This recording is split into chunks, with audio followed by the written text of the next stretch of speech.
Ծովի երեսն է փրփուրը ելնում,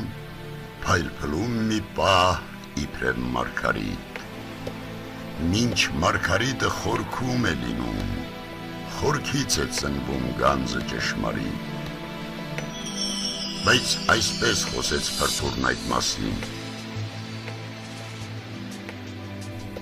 Ինչու տեղ չունես ծովի երեսին, թե մարգարիտ ես, էլ ինչ մարգարիտ, ես եմ մայր ծովի գանձը ճշմարիտ, որ միշտ ջրերի երեսն եմ ելնում, ու ես եմ փայլում, կյանքը վայելում։ Բայց իր վայելքը երկար չտևեց, մի քամի ելավ, փրփուրը ցրվեց,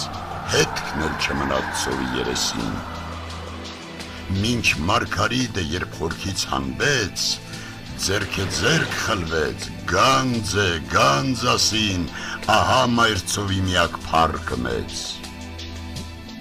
Մարդիկ կան, որոնք փրփուրի նման միշտ կյանքի ծովի երեսն են ելնում, բայց խորքում որքան մարգարիտներ կան, որոնց փառքը դեռ փրփուրն է խլում։